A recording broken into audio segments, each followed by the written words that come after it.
Hello, sports fans. This is Stephen here with Sports Choice Plus, and I'm bringing you a very special breakdown. I'm going to be covering, is Rudy Gobert enough for Minnesota? Before I get right into that, I want to make sure you're subscribed to the YouTube channel so you can get all the updates each and every time we have breakdowns here at Sports Choice Plus. Without further ado, we're getting right into it. One of the biggest moves of the offseason so far has been the Minnesota Timberwolves trading the Utah Jazz 5 first-round picks or swaps, and you're looking at exactly what that haul brought them. They got rid of a lot of role players. If you're Minnesota, you got rid of Patrick Beverley and company. You got rid of Malik Beasley. A lot of these guys that they sent away were specialists. And what I mean by that, they were hustle guys or defensive guys. They were one-way guys. So you sent away 4 or 5 of those guys to get one defensive guy. Rudy Gobert is a defender. He's not really offensively sound. He's not really polished, but he literally plays hard. He really goes after it. And defensively, that's his calling card. He's a center. He's an anchor. He likes to block shots. That's what they need. And what that does, that frees up Karl-Anthony Towns to play the 4. And that what he can do is now move around on the court. He can shoot threes more. He can move and shoot that 15-foot bank. He can do a lot of different things offensively now. Defensively, that saves him because now he can hide a little bit on defense. He can still play defense, but you have twin towers in the paint.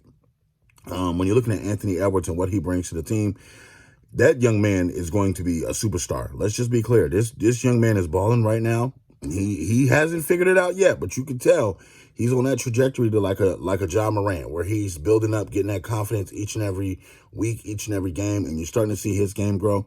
D'Angelo Russell is definitely good as well. So you got a lot of stuff that's coming. When you look at that part of it. They need a couple of more pieces, I think, but they can contend in the West. I think that they're not top 4 in the West, but they're on that 5 threshold to where they can challenge the 4 or the 3 seed. You got to look at the Golden State Warriors, obviously. You got to look at the Memphis Grizzlies, obviously. You got to look at the Clippers coming back and being healthy, obviously. It's a number of teams that can, and the Phoenix Suns. You have a lot of teams in the West. So, but I think this move gets them into the conversation, and I think that it's really upwards and onward when it all goes down to it, when it's all said and done. I think this move helps them become a better playoff team. I think this move gets them past the first round in the playoffs.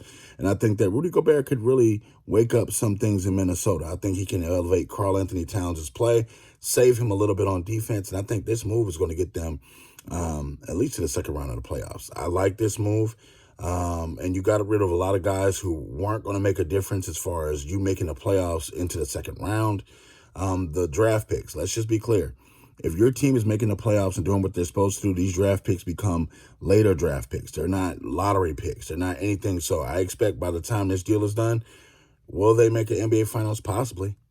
With the way that Anthony Edwards is playing, with the way that Karl-Anthony Towns plays, with the way that D'Angelo Russell can play, possibly. So I like this move for Minnesota. I like this move for Utah because they're rebuilding. And Utah, you can move that draft capital right now and try to get some younger pieces or get some players that can play now and rebuild your franchise. So it's a win-win on both sides. What do you guys think? Get in the comment section below. Tell me what you think. And as always, we'll see you on the next video.